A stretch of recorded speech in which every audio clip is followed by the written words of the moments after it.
thank y'all for joining us.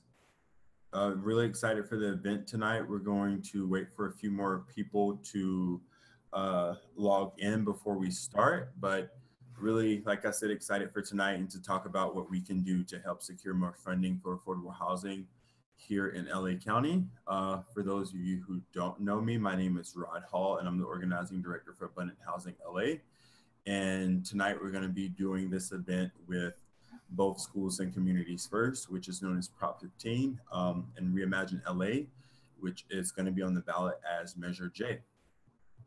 And then if folks can, on the panelist side, I'll have y'all turn on your cameras if you feel comfortable right now. Okay, so I'll just go ahead and start, and then hopefully as people trickle in, and both of y'all have the ability to share your screens, correct? Perfect. So as I mentioned, my name is Rod, and I'm the organizing director for Abundant Housing LA.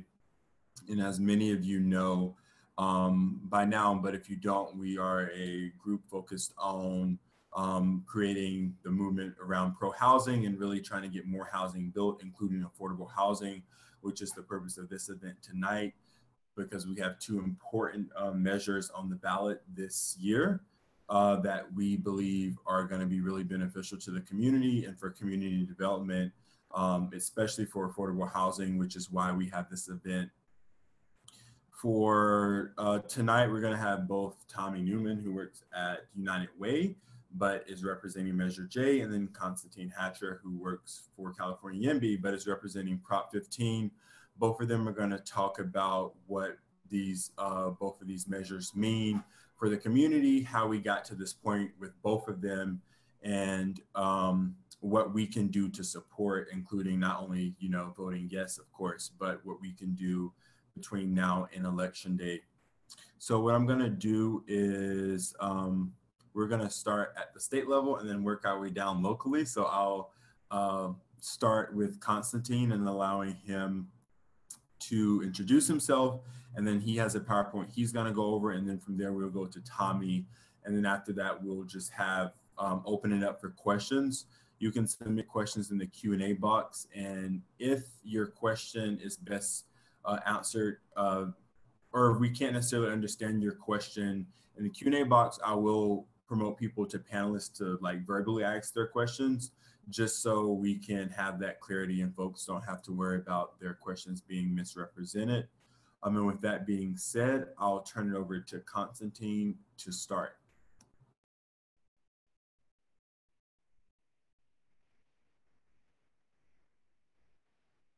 Muted. Hey everyone, thanks for having me. Real pleasure to chat with you all real quickly about Prop 15. I think that, and I'm going to pull up the PowerPoint in just a second to kind of walk you through it. I think it's going to be an important step.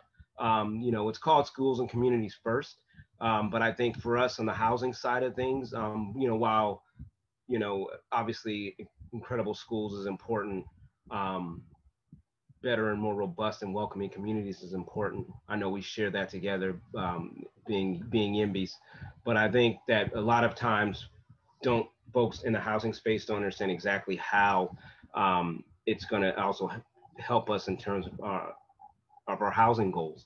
And so I'm going to take you through a little bit of that, give you some overview, and then there'll be time to ask some questions, and I'll do my best to answer them.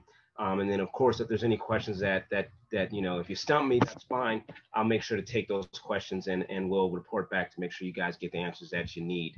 I also, Rod has a briefing that goes into much more detail, so you'll be able to look at that, and I'm sure he'll send it out if he hasn't sent it out already. I think it's actually, I saw it linked in the actual calendar invite, so if you saw that, you can actually have some more of those details there. But this will be a good introduction to it. You're giving me a little bit of time here today to talk about this.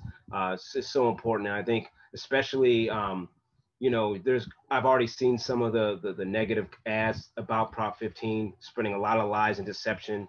You'll see them, they'll say, oh, they're coming for residential property taxes next, they're going to increase your residential taxes, they're coming for your house, and that's just a bold-faced lie. So it's going to be really important for you all to actually take this information and run and share it and make sure you're sharing that information with other folks. The last thing I'll say is we are actually having a phone bank this coming Saturday from 10 to 1 o'clock. It's a virtual phone bank. We're going to be on an auto dialer, so you're going to just be talking to voters back to back, and really a great opportunity to have some good conversations with voters across the state as well. So I'll put a link in here when I'm done in the chat box for you all to see, and maybe Rod will be able to send that out to you as well after, and so you can go ahead and sign up. We'd love to have you on board and talking to voters about this important initiative. So with that, I will go ahead and share my screen.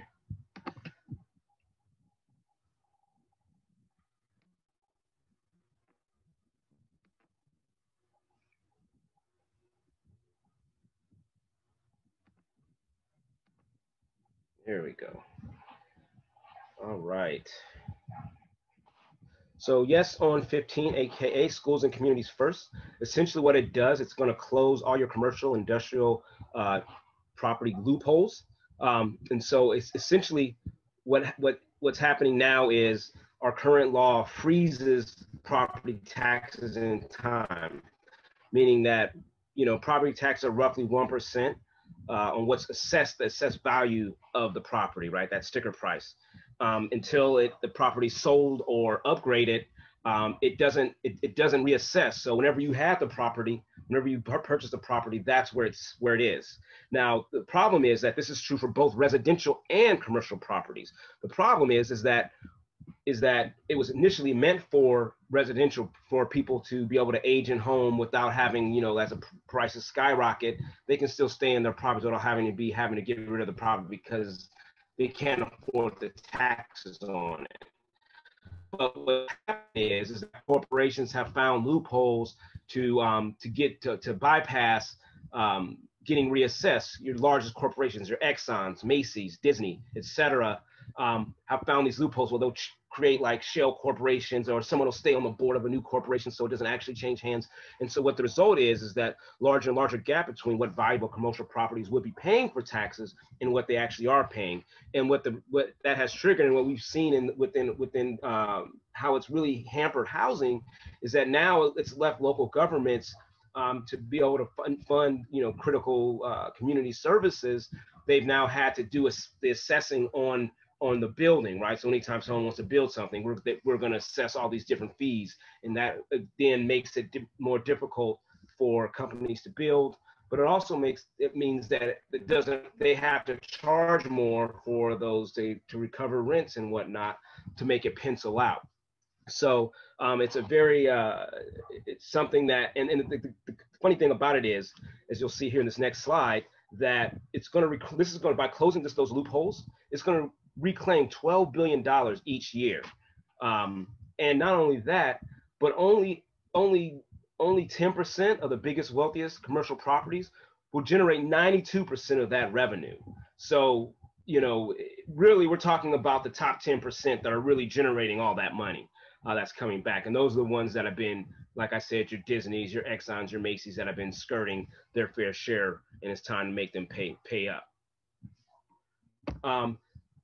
This is very key to note. It protects all residential and agricultural property taxes. So it will not, those are exempt. For example, even if you're in a business that you work from home, it's exempt.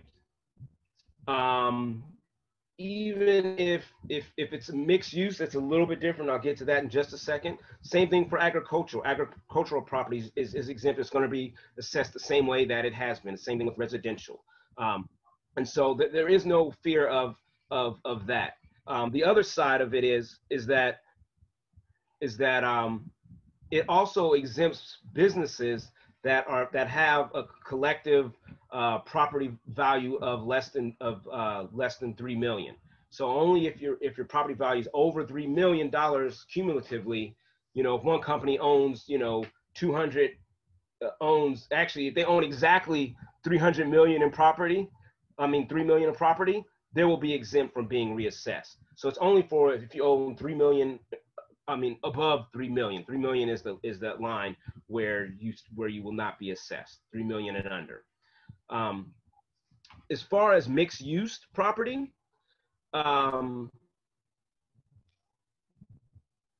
that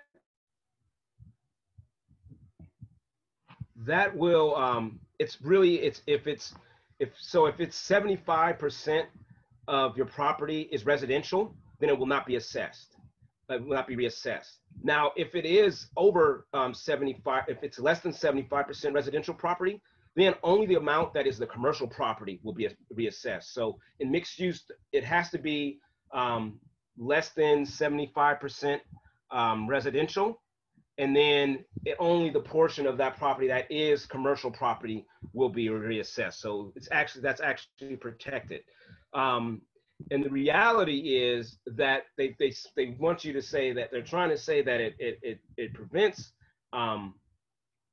that we're coming for homes, but the reality is it actually protects homeowners and residents, because it explicitly says that all residential properties are off limits for reassessment. So it actually further protects it. There's some other business advantages that I'll get to in just a moment. Again, by closing that corporate loophole, it actually will help, and it will encourage more development, and specifically in creating more funding that cities can use for affordable housing. But also, in terms of one of the things that we have seen is that what we're finding is that, just go back, there we go, is that one of the big issues with the current tax system is that people are sitting on low use commercial property because there's not an incentive for them to sell it, because they don't have to pay the taxes on it. So they're basically not going to go ahead and develop that property because they don't need to, because, hey, guess what? We're locked in on our 1% from 1963. So why even sell it? We can sit on this parking lot or this gas station or this empty lot or, strip mall because just engage in land speculation. So by having these folks actually now pay their fair share, it's less incentive for them to engage in land speculation, but actually more incentive for them to develop it for residential property, because again, they can lock in that 1% tax rate. So it actually will support more home building, and again, as I mentioned before, providing more dollars for governments to be able to use to potentially for city services for affordable housing, and also to be able to reduce some of those impact fees that developers have to pay to be able to develop property, which, again, if we're talking about, especially for affordable home builders, as probably some of you on this call know very well, that one of the biggest challenges is making those affordable projects pencil out because of all the fees, and it's just so costly to build.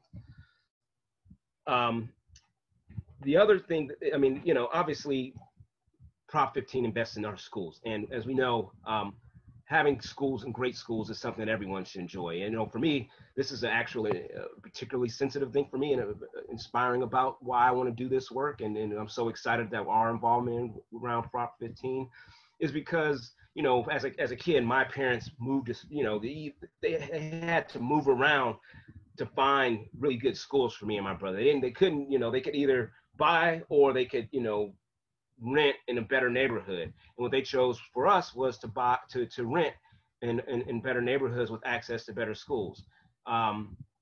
Fast forward now, I did the same thing raising my sons, right? I tried to move around to find, if anyone's a parent in LA, finding that good school in LA is a challenge. And that's not right. And parents shouldn't have to do that. And so, we know why it is. It's because corporations have been taking advantage of their tax loopholes. And so I don't want our corporations don't need that tax break, those large corporations. I think they should go to school so every kid can have that opportunity, and parents don't have to choose between, do I want to buy a home or do I want to, move to a better neighborhood to find a better school for my kids. And the way things are going now, my sons wouldn't even have that opportunity because the prices are so outrageous. They had to move out of California. And I don't want that. And I don't think anyone wants that, right, for our kids. So, you know, providing that key funding for schools, essentially the formula for how the money is distributed, 60% goes to schools. So, and 89% of which is K through 12. And then another 11% of that 60% that goes to schools goes to community colleges. How they determine, actually, I'll hold on that one because I'll get to that in just a second.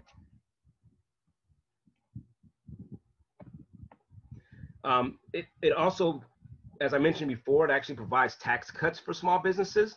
And the main form of that is the $500,000 tax exemption for fixtures and equipment, things like work trucks, you see office supplies and tools, et cetera. Right now, small businesses are actually having to pay taxes on that. With Prop 15 for those businesses that are under that 3 million or less in terms of property value, they don't have to pay those. They'll be able to be exempt for the first $500,000 of that property. So that's really helpful for small businesses where, you know, their earnings are on the margin. And by giving, that's a very key break for them. And it encourages more business to come to town, because if you want to start a business and you're a small business owner, being able to take that mulligan on that first 500,000 of equipment is super beneficial. And as anybody as a small business owner, you know that any way that you can keep more money in your pocket, that's going to go to, you know, keeping the lights on, paying your staff, and so on and so forth. In terms of, so I want to break down a little bit, as I started to a little bit earlier, in terms of how the money breaks down. So like I mentioned, I'm sorry, I misspoke. 40% of that goes directly to education, which is and that's distributed for K-12 schools on the LCFF, the local accountability formula, which basically every school, you know, school districts, they meet at the school, they determine what the specific needs of that particular district are, where the needs of the kids that are in that particular area. And that part of that formula is determined by LCFF, by kids that are in foster care, English learners, second language English learners, and kids that are under the poverty line. So, which is kind of determined by school lunches. So they use those to determine, okay, these school districts have, you know, higher populations of those particular students that need the help. They get a bigger piece of the cake. And so that's going to be critical. I mean, you know, if any of you have been around and had, you know, schools attend, children attend schools, and you've been to the PTA meetings every year, it's like, okay, we got to raise so much money so we don't have to lay off the librarian, or we have to raise so much money so we can keep a school psychiatrist, or, you know, an after school worker, all these things that are critical for the quality and experience and quality of education for our kids. So that's money that'll directly go to them, 40%. The other 60% goes for local services directly to counties, cities, and special districts. In fact, I believe it's 3.4 billion will come to Los Angeles County alone. So imagine what LA County can do with $3.4 billion. We know we need it. Now, I will say that, you know, the key thing here is that we can't, once the money comes in, we have to be diligent on our local governments to make sure that they're spending it right. But that's what we need to do anyway, right? Whether it's with this or without this, that's something that us as advocates know, that we got to hold them accountable for the decisions that they make around their budgets, and make sure that the budgets that they are spending are reflecting our values. And so, you know, that's notwithstanding, that's nothing new. That's something that we're always going to have to keep accountable. But I think one thing that is really positive is that the actual written into the bill is this strong accountability, meaning that every dollar that's spent has to be accounted for and has to be able to be explained in plain language. That's actually written into the bill to make sure that kind of accountability happens, so that there is, you know, consistent reporting. So they really want to make sure that the layperson can say, hey, what's my county spending this money on? And then that also means that we can get to, you know, as advocates and activists, how then we're going to be able to get into action and make sure that they're spending it the way we want them to, and then hold them accountable at the ballot box or on their front steps. But written into the bill is strict rules around accountability and even how that accountability has to be displayed for public consumption. As you can see, there's just a huge coalition of folks that are right here that are supporting this. Everyone from labor unions, CTA, SEIU, AFSCME, to housing organizations like us, AHLA, to ACLU, to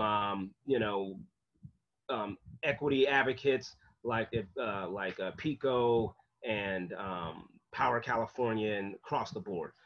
California Calls is one of the big anchors of this coalition, and we know the great work they've done across the state. So, strong coalition of folks, and because we all recognize that this is a problem that is going on way too long, and an injustice that's going on way too long, and it's time that we make these corporations pay their fair share, especially now, coming out of the pandemic.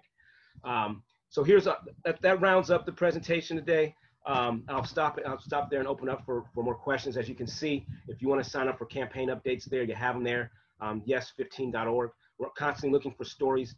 Get them on social media, share out some of their graphics and information.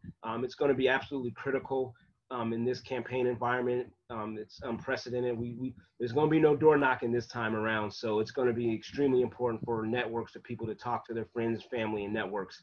And so we hope that you all do the same. And I'll pause there and open it up for questions. Perfect. Thank you. We're actually gonna do the questions after at the very end of Tommy's presentation, just so we can make sure we get through both presentations. But I do want to encourage people to continue to submit questions about Prop 15, even as you're letting this marinate in your minds. First, thank you, Constantine, for doing this as well. I always feel like every time I listen to the spiel, I learn something new. So something new for me to take back and use in my conversations with people. So I'm really thankful for that. And like I mentioned to folks, please continue they're already starting to roll in. So thank y'all. Continue to submit those questions. And then I'm going to turn it over to Tommy for him to present. And then at the end of his presentation, we'll kind of go through these questions and talk through what this means, just because I know there will kind of be some overlap with some of the questions. Thank you, Rod. I appreciate it. Let me know if this, oh, you can do it. You can do it, little computer. Uh-oh. We did it. Does it look right? Does it say yes on Measure J? Yes. That's a good sign.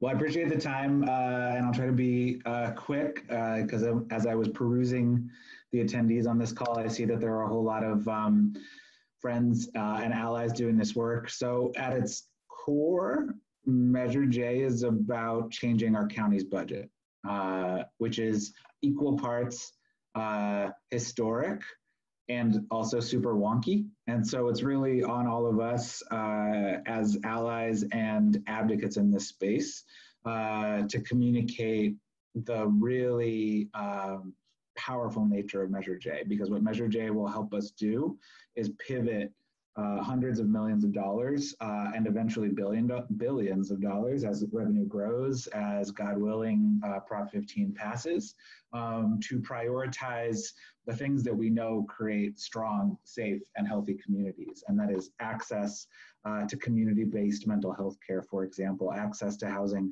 that people can afford, and access to good quality, high-paying jobs. These are all things that the county budget invests minimally in at this point, and the results show. We know the dramatic disparities in health, in life expectancy, in safety in LA County between communities of color and white communities. We know the disproportionate representation of Black folks experiencing homelessness. 41% of the people diagnosed with a mental health condition in a jail are Black, and that is 5 times the share of the LA County population. So we know that this is broken and we got to fix it. And Measure J is a critical piece It will not solve all of our problems. I'm not here today to tell you that Measure J will solve all challenges, but it is significant substantive systemic change, and it begins to turn the large ship that is the county budget, which is a big deal. So I'm just going to walk through quickly sort of what brings us together and what sort of the genesis of J looks like, and then dig into what the campaign looks like from there. So we know that Black Lives Matter began nearly a decade ago. The point of this slide and the point of the larger context here is to show that J did not come out of thin air. J did not magically appear and everybody is wondering, you know, where it came from and how it happened. It is the logical evolution of so much of all of our work.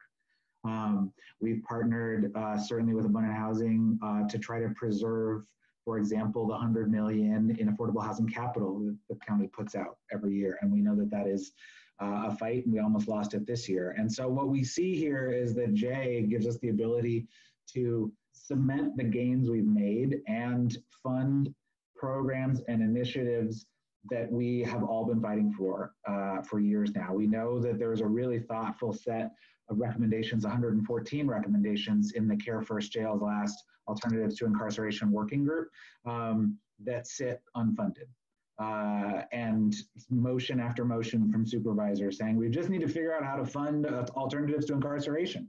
And yet we sit here with an ATI initiative with no dedicated funding. And we know that the revolving door between homelessness and jail is well established, and thousands of people find themselves trapped in that cycle. That's, I think, what brought United Way to this coalition. And we'll look in a minute a little deeper at what the coalition is. And it is one heck of a coalition that brings together justice advocates, homelessness advocates, housing advocates, because all of these issues intersect, right? And sometimes I think we all too quickly fall into our silos of the space that we work in and the issues we're focused on. But that's not how the world works. And I think J recognizes that, and J is an opportunity to really start to turn the tide. Here are the key components of Measure J. It is a county charter amendment, and so it can only be undone by a future vote of the people and would have no sunset. So there have been some antagonists who say, well, the county supervisors could just do this themselves. Why don't you have the county supervisors move these dollars? Well, there's a few reasons why the county supervisors have not done this themselves. The defenders of the status quo, namely law enforcement unions, are remarkably strong, and they would prefer that these dollars not be moved out of either their budgets or even into these policies if it wasn't from their budget. I mean, we see the probation department and the sheriff's department openly disparaging alternatives to incarceration. I mean, they firmly do not believe that housing, mental health services, job training, and support can take the place of locking somebody in a cell. And of course, we don't agree with that. So the defenders of the status quo are strong. And while, yeah, we might be able to get it out of one budget from one board of soups, the next board of soups could easily reverse those gains. And so what we're looking here is for real, substantive, permanent change. We also hear pretty consistently from primarily older, whiter people who say, I don't like ballot box budgeting. This is something that should happen through the normal legislative process, which, you know, might make sense for somebody who feels like government is responsive to them and they have power in terms of how government allocates funds and money. But I think all of us as advocates could pretty quickly say that that's not how this works, right? And so what the supervisors have done here, which took some courage because the LA County Federation of Labor is opposed to this measure, unfortunately, disappointed by that. What the supervisors have done is sort of open the door for us, and now it's up to all of us as advocates and people who care about real systemic change to push through that door. That's our opportunity here. And it's not guaranteed. I'll get into it in a minute when we look at some of the polling. So it calls out 10% minimum with no supplementation. So whatever the county is spending towards the eligible uses in J, it must continue to spend. According to the county CEO's office, that's about $230 million a year. And we describe here a range because our next fight is going to be in defining what unrestricted revenues are. And so the county has said, yes, yes, yes, there is $8 billion in unrestricted revenue coming to the county, the majority of it being property tax, but some of that money is spoken for. And even though the revenue dollar itself might be unrestricted, it must be used for these programs. The coroner, the DA, the sheriff's department. We obviously don't agree with that. There are some programs that are mandated by the state of California in our constitution, like you have to have a coroner, every county has to have a coroner, but there's no funding mandates. There is no minimum funding level for any of these programs. And so we will accept that a baseline was 500 million for what the 10% is, but we will not accept that that is the full amount. And so it will be up to all of us as this is implemented over the course of 4 years to peel away the layers of the onion and fight for more and more of these dollars. But Jay gives us that opportunity. Otherwise, we wouldn't have that chance at all to even fight over the county budget and what really is required, what really is mandatory, and what really is unrestricted. So we feel like we've crafted a measure because it focuses on unrestricted revenue. It focuses on the nature of the dollar, not the nature of the expenditure. We feel like we've set ourselves up for some real big wins in the future, and we know we have work to do. A ballot measure is a key step towards achieving change, but it will not get us all the way there, to be sure. Eligible uses and prohibited uses. So this does not defund any specific department. This does not take dollars from any specific program. This lays out what our priorities should be and where a minimum of funding should go. And then it will be up to all of us as advocates and the supervisors to figure out where those dollars come from. And they can come from lots of places. Of course, probation, sheriff, and DA are a disproportionate share of unrestricted revenues. They are 42% of the $8 billion. So it's inevitable that dollars will come from there. But there's more flexibility, which is important. And then it is phased in over a 4-year period so that it doesn't shock the budget. And this looks at the eligible uses that are called out specifically in the ballot measure ordinance. So this is available on our website, yesonj.la, and you can go take a look there. And this sort of just amplifies what I talked about. This is just a look at the county budget. This is from the county itself. And this is how they break down their budget for all you super wonks out there, which is definitely what this call is right now. 34 billion total, but as I just said a minute ago, 8 billion of it, 8.8 billion of it is locally controlled unrestricted revenue. And then this is how the county breaks it up into these two buckets. And so they're telling us, advocates, supporters of Jay, your Jay dollars come out of the green boxes. We're not so sure. But we're willing to have that conversation and fight that fight. First things first, we need to win so that we can have that fight and claw back more of these dollars. Just a really critical compare and contrast, just to see the scale that we're talking about here. According to the county, they are currently spending $230 million a year on the eligible uses outlined in J. And so 100 of that 230 is the affordable housing money. So it's pennies on the dollar as compared to what we're spending on punishment. Sorry, it looks like my internet's being a little wonky. Health, housing, and jobs, that's how we keep this thing simple. So let's dig in. Here's our challenge. Our ballot measure language is not ideal. For any of you who have gone and found it and tracked it down, you can see that there are a whole lot of clauses and commas, and the essence is there. It's in the name, but we know that the components of this measure pull much higher than these 75 words pull. We're north of 50 for everything, but we're in the high 60s and 70s for the components of the measure when you ask voters if they support community-based mental health care, for example. But this is more mid 50s. So we have some work to do to get the word out. If people know that Jay is on the ballot, and if they have a basic idea of what's in there, they will vote for it and we will win. If they don't know that it's on the ballot, if we don't talk to enough voters, and there are going to be a hell of a lot of voters in LA County, turnout is expected to be between 80 and 86%. There's going to be over 3 million Democrats alone who vote. If we don't increase awareness about Jay, then we rely on them reading this language when it's in their ballot book, when it shows up, or when they're in the poll, and things get a little more wobbly for us. So that's why it calls voter outreach is so critical. This is just an example of where the support is. or components of J, and this is why we are leaning so hard into these critical pieces. The voters are with us substantively, but we know that that's not alone going to be enough. A really awesome coalition that has come together. Our co-chairs are Anisis Hernandez, who's one of the leaders in the Justice LA Coalition and a champion of alternatives to incarceration, Isaac Bryan, who's over at UCLA, driving this forward. A really sort of interesting and diverse steering committee that has been built out that pulls from so many grassroots corners of the county on so many of these issues. And so we're really proud to be a part of it. A huge coalition, 100+ organizations, and appreciate you guys being a part of it as well, spanning the sort of gamut between labor, the Southwest Carpenters Unite Here, for example, to homelessness advocacy organizations, to housing organizations. So really a compelling coalition to drive this thing forward. Yesonj.la is where you can go sign up. We have calls this weekend. If you sign up, we'll be able to get that to you there. Follow us on social, amplify on social. We really, really, really need to get the word out that this thing is going to be on the ballot. The best validators and the best communicators are all of you, to your networks, to your family, to your friends. There's going to be a campaign against it.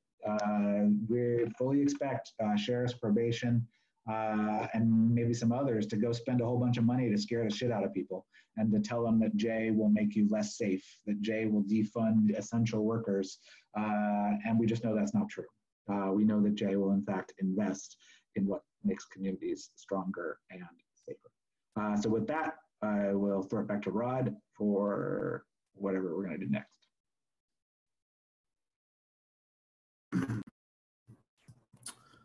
Perfect. Thank you so much, Tommy, for this information on J as well. I also don't think I knew all of those details. So again, I can speak for myself, but I'm sure for others on the call, this was very informative. So what I want to do now is open it up for questions. If people want to continue, we've had 7 questions submitted. Most of those have been from the same people. So, and I see we have 24 attendees total. So please, for other folks, submit some questions as well. But for starters, I'll kick it off with some Prop 15 questions.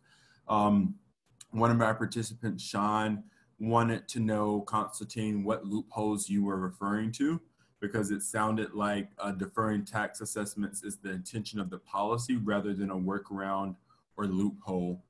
Could you explain what the evil corporations are doing that's preventing tax assessments, in parentheses, allegedly wrongly? And then the question ends with, it sounds like you appreciate the mixed use loophole. What gives? So first of all, what they're doing wrongly is your properties are supposed to be reevaluated when it changes hands. That's just overall Prop 13 where it currently is. Anytime you change hands, you upgrade it, it gets reassessed. What has been happening is that the corporations, even when they want to try to sell property, what they'll do is they'll still stay. They won't actually. They'll form an LLC. They will stay on the board of the LLC, so it technically doesn't change hands because they're still on the board, even though another company has really purchased that property from them. So it has changed hands. They just have found, like I said, a loophole in the property tax to do so. The other side of it is it by corporations being able to take advantage of the tax of Prop 13, they are not. It gives them an unfair advantage to other corporations, because remember, most corporations are actually paying their fair share. You know, they come in, they're paying close to what the property is worth because they've bought it more recently. So what happens is, because the property tax is so high, it now creates an unfair advantage to other businesses because they're paying their fair share. So basically, if you have two companies that are valued the same, one company might be paying 35 cents a square foot, whereas another company might be paying 10 cents a square foot, or $35 versus $10 a square foot, something like that, whatever. So they're not paying the same even though they're the same value company. So that just by just the nature of how much they're paying in additional taxes, it's creating an unfair advantage for other companies, for other corporations, and most other corporations. So that kind of solves that loophole. And in terms of the mixed use, it's more a matter of saying we want to protect the residential properties, right? So if the property is 75% residential, it's exempt. If it's less than 75%, so it has a little more mixed use property than just 25, just in a quarter of it, it's had more commercial property, then the only thing that's going to be reassessed is that percentage of that say it's a 70% residential, 30% corporate property, commercial property. Just the 30% is subject for reassessment, not the 70% that's residential. So that's the difference there. Again, we're talking about evening the playing field for corporations and businesses. Now, remember, if you're a smaller business, meaning that if you have property, not if your revenues are 3 million, but if you have property that's that's 3 million or less, you're exempt as well. So our small businesses, and if your business is in a residence, it's exempt because all residential is exempt. Which I think there was a question while I'm on that. I saw someone asked about. Or I think Michael Tesler's question about urban infill projects of 5 to 15 unit buildings, they won't be assessed at all because it's residential. So if a corporation owns, whether it's corporate residential or individual residential, anything that's residential is exempt. So those projects are exempt from being reassessed. Yeah, is there? Perfect. Oh, sorry. I was gonna say perfect. And just so that this is, stated very clearly, residential properties, irregardless if 100% residential or mixed use, whether it meets the threshold or not, the residential portions will never be taxed. That's right. That's right. Perfect. I'll kick some questions over to Tommy just to balance it. So I know that there's a question that you wanted to answer live. So the question is, what was the financial cost of Measure J mentioned in the public opinion polling questionnaire? It's been shown that including cost information hugely swings the popularity. And I assume they mean hugely swings in favor of what you're trying to pass. Sorry, I accidentally pressed the live button. That was not on purpose. We're doing it live here. Was a question about the cost to taxpayers or the dollar amount that we would get? I wasn't totally clear there. Either way, I will address both. So the fact that this does not increase taxes is obviously a strong selling point.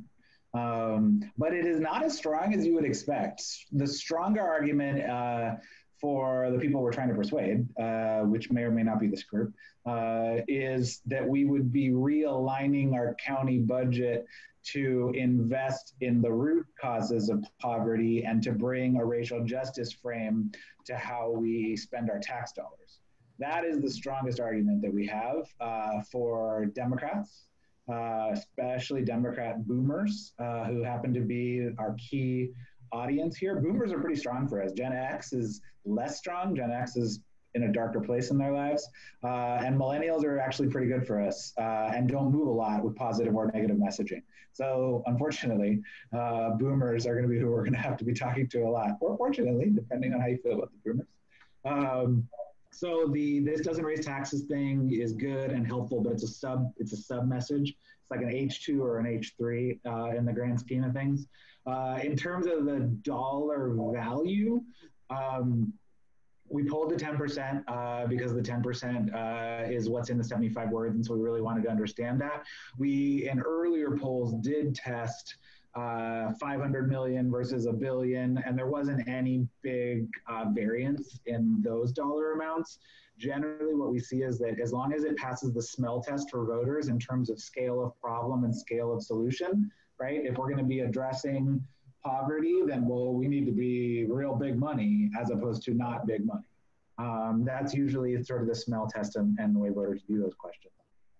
Perfect. Another question that I wanted to ask is, you mentioned that there would be some opposition to this, and I know there's going to probably be opposition for Prop 15 as well, but specifically the type of opposition I think that is coming with Measure J, that you mentioned from people in government, particularly, those who are working for the sheriff's office, or, people in that, or people who may support that. What kind of advice would you give to people on how to handle those kind of questions when they're out talking to people in their community or in their networks who may be opposed to Measure J because it is taking money from the sheriff's office and reinvesting into the community?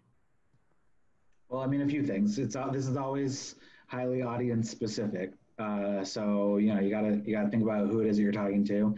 I would say that roughly 2/3 of Democrats who make up the bulk of LA County are already fully down with this. So if we're talking to somebody who's like, but I really like the sheriff's department and I think this goes after the sheriff's department, well, they're probably not going to be persuaded. So don't spend a ton of time unless you really think you could get them, because it's much more important that people who are likely to support this or inclined to support this know that it exists. So that's always my first point. We always are like the moth to the flame of the haters, but there's a whole lot more people who will support this than won't, and we need to be talking to the people who will support it. I'll start there. The next point, if you are talking to somebody who maybe is on the fence and you think you could get them, is that, first of all, it's always cheaper to invest in prevention and the root causes of challenges. It's always cheaper to help people have a home they can afford and high quality access to mental health services and jobs than it is to lock them up. And our priorities have always been backwards in LA County. We, at one point, not right now, but at one point, we had the most people in county jail of any county in the United States and one of the highest in the world. So LA County, for all of our sort of progressive, democratic, whatever, has a massive jail system and has treated poverty with punishment and county jail for generations. And it's really expensive to do that. It costs anywhere between $600,000 and $800,000 for a kid to be in juvie, right? Like per year. Unbelievable costs. Over the course of the pandemic, county jail's population has been reduced by 1/3. We spend $480 million a year running our county jail system. We have reduced that population by 1/3. People who did not need to be in there, and the only reason they were in there is because they didn't have enough money to pay bail for whatever it was that they were in there, but they're trapped because that system is so fucked up. And we didn't reduce the budget for the jail system by $1. So reduce the population by 1/3, but don't touch the budget at all? That doesn't make any sense. So let's be smart with our money. That's the argument that I would use for somebody who's on the fence and undecided. But please don't go spend a ton of time on those people. Please instead focus on the people who are most likely to support this and just need to know that it exists. Perfect. Thank you. In that same vein, Constantine, there is a question that came in that for you. Tommy mentioned that, of course, Measure J is not about raising taxes. It is about, just reframing the budget, which differs slightly with Prop 15. And so someone wanted to know, with this pandemic, we've seen in 2020 a lot happening with COVID-19 that has affected budgets up and down different levels of government. A growing concern that they've heard is that now might not be the right time to increase taxes. How would you respond to that in terms of, getting folks to understand the importance of Prop 15? So I'd say a couple things. Jorge, great question. I think first of all, we have to decide right now in this pandemic where people are struggling, where, cities have less money, and schools are failing, and our people need it, and they were failing before the pandemic, right? And we have these huge, grave issues in our community. So who should be paying the price? Is it our students, our kids? Is it our homeless? Is it the people that are the most vulnerable?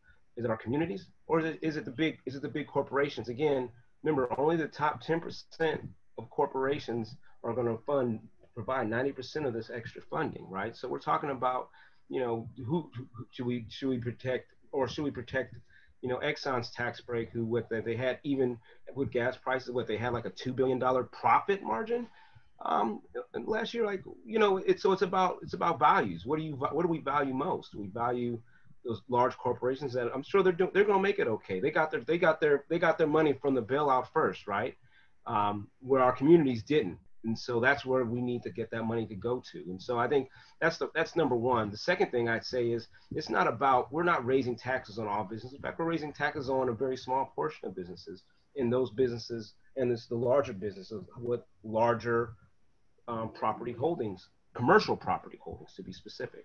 And so, when we're talking about who we're raising taxes on, again, we're not raising taxes on everybody. It's not across the board. What we're doing is actually evening the playing field, so corporations can have the same right from the same place.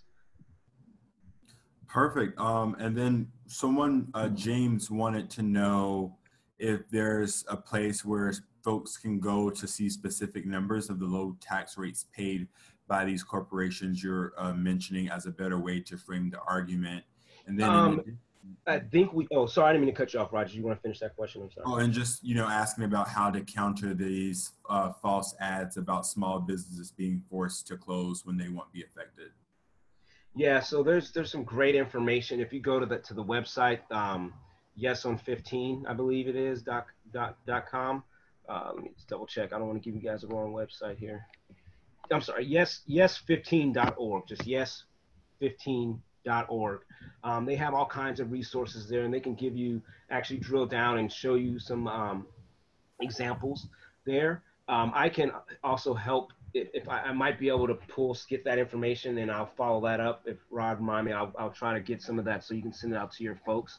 But if you go to Yes 15, they have a lot of information there on, you can see who some of the biggest violators are. Another thing is you can also look at one of the things that we were doing is some like kind of schools of communities first walking tours where, we might even do another one coming up here pretty soon. We'll let you guys know where we're going to go across the state and just show, but they actually do have, there is a document actually. In fact, I do know they do have something there where they have somewhere where you can see some of the across the state, some of the biggest perpetrators that are of this loophole. And I'll be sure to share that with you, but I have to dig that up, but I'll get that to Rod to send that out so you guys can actually see who some of these folks are. Perfect, thank you. Just a few more questions I wanted to ask. I believe the ones in the Q&A have already been answered, except the one about the internal polling. But I wanted to, these questions have been in general about the general nature of both measures and the prop. And I wanted to talk a little bit more about an issue that I think everyone on this call is passionate about, which is housing, and what this means for housing specifically, given that, like I said, everyone here, including all of us, work in this area in some way or another. So, both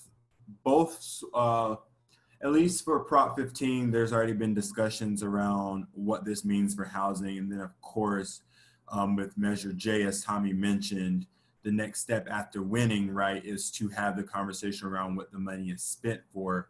So I just wanted to ask some general questions so folks could have some context to talk about how this not only relates to, people's values and where we want to be thinking about, but how it can also relate to a concrete issue that they're passionate about, which is getting people housed, getting them off the streets, or even getting them out of overcrowded apartments, and really making sure we can all be stably housed as Angelenos.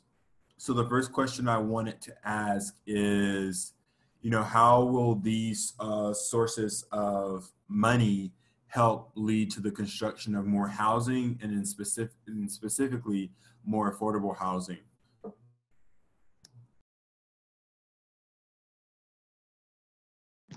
You want me to go first, or who's that one for? Yeah, I'll let you kick it off. That's because I hit unmute. That's why.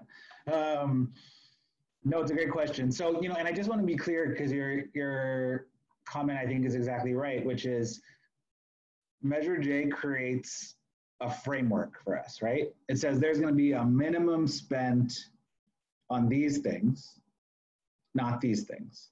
That's what J sets up for us. And these things are things that we know create stronger communities, right? When people have a safe and stable home, when they have access to mental health services, they are healthier, safer, and more successful in their life. So it will be really important. And we debated a lot as advocates when we were putting Jay together, whether or not we should put percentages on there, 25% for housing capital and 30% for alternatives to incarceration. And we decided, no, this was a charter amendment. This is going to be built into our county charter for all of time, unless a future vote of the people reverse it. And so we wanted to give ourselves flexibility. We also know that this will be part of the annual budgeting process. So we think we strike the right balance between clarity, priorities, values, but still maintaining the flexibility we need to adjust over time as the conditions in our world change. And this would be a quadrupling of what the county currently spends on these priorities. So I also don't want to minimize how important this is. Anytime you can 4X investment in a budget, something all of us as budget advocates work on quite a bit, you got to take that opportunity. So that's what Jay represents for us. In terms of what it means specifically on the housing front, right now the county spends about $100 million a year in affordable housing capital as a subsidy that developers use to make the deals pencil out. And we have to fight for that every year. I see Mike Menjivar on here, who's been part of these fights for a while. It took SCAMP, I don't know, it felt like 20 years, but I think it was more like 5 to get from 0 to 100 million a year. And then even this year, the Board of Soups was like, you know what, times are tough. We got to cut the housing dollars. So Jay locks that in for us, which is critical, creates a foundation that we can then go build on. It also calls out tenant subsidies, which is another way to do this, right? We see a lot of the developing community, some of the newer entrants, daylights of the world who are sort of, not been doing affordable housing for a long time, saying like, listen, we could go privately finance a building if you could just get us some rent subsidy to help make this thing pencil between what people make in LA County and what it costs to run and operate a building. And so Jay could potentially reactivate the flexible housing subsidy pool. It's a lot of jargon, but is a program that offers rent subsidies to people who are the highest utilizers of the county health system. It's a critical program that the county has basically frozen putting money into because they got a bunch of other priorities. So those are my two best examples. Locks in the affordable housing capital, which we have to fight for every year, and allows us to build on top of that. Reopens up the tenant subsidies for people with complex health needs, high utilizers of the medical system. These are people who are experiencing homelessness. These are people who are cycling in and out of jail. It's what we need to be investing our dollars in, and Jay creates a really strong foundation for us to build on top of there. Perfect, thank you. Again, I did not know any of that, so I'm like really thankful. And then for you, Constantine, I'll kick it over to you to talk about Prop 15 and what that means for housing. Yeah, absolutely. So, kind of where we're at now, right? Large numbers of commercial properties, especially in urban areas, nearby suburbs, properties with tremendous potential for beneficial development are currently empty lots, parking lots. I think I mentioned this a little bit earlier, gas stations, strip malls, big box retail warehouses, just being underutilized in many different ways. And what the current commercial property tax system incentivizes these uses with low property taxes, allowing those owners to hold on to their land for speculative prices and thereby inflating land values.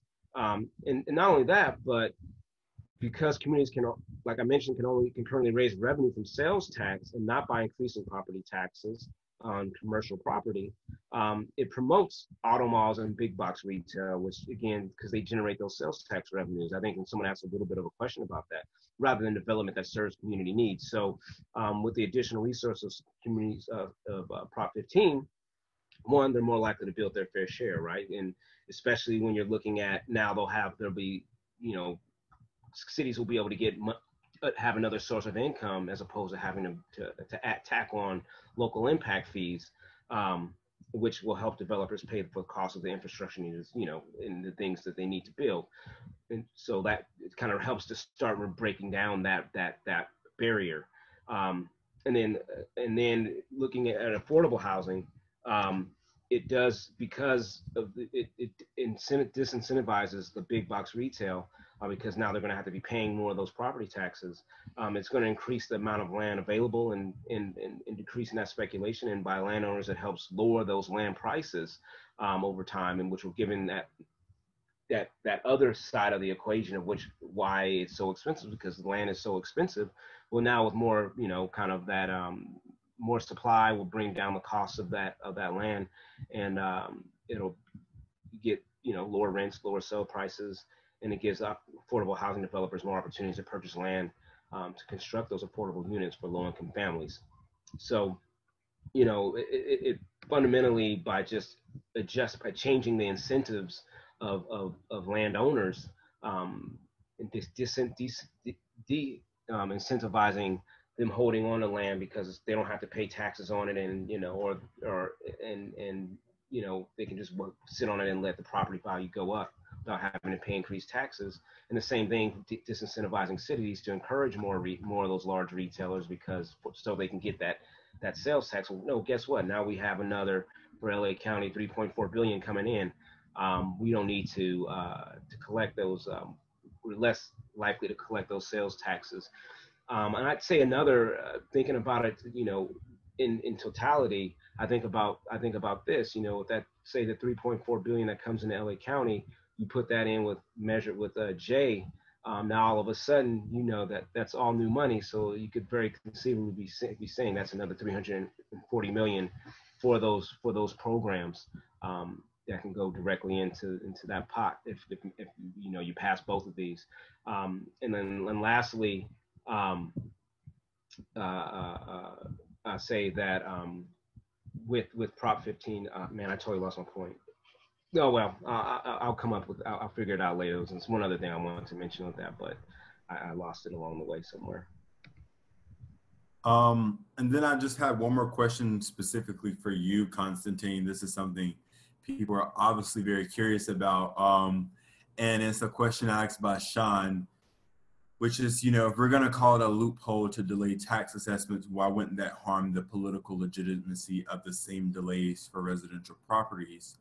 It seems reasonable to fear that passing Prop 15 would support a repeal of Prop 13 down the road. How is Prop 13 protected? Well, one, Prop 13 is already protected. Two, Prop 15 reemphasizes that protection. Additionally, so it not only it clearly states that this has no residential property, any residential property anywhere is protected. Not only residential property, but also agricultural property as well. So it very clearly reaffirms and restates that, and then also, like I said, offers those additional tax cuts for small business owners in the process as well. So that additional 500 million of business property that is exempted. That is exempt to taxes that many businesses are paying now. So in that regard, it does add that extra protection and reinforcement of Prop 13. The other side of it, the real politics side, is that you can't touch Prop 13. You can never, you ain't ever going to win Prop 13 fighting California, and that's why the opponents know that, and that's why they're using that in their ads, saying that even though it's a total lie, but they know that the way to scare people is by saying, oh, it's going to threaten Prop 13. It's going to threaten your residential property taxes. So that's kind of the thing there, is that there is never going to be a repeal of Prop 13 in this state. It's extremely unpopular, and but it's a scare. That's just a scare tactic, pure and simple. Perfect. Thank y'all so much. We don't have any more questions, so I'm gonna give people back more of their night.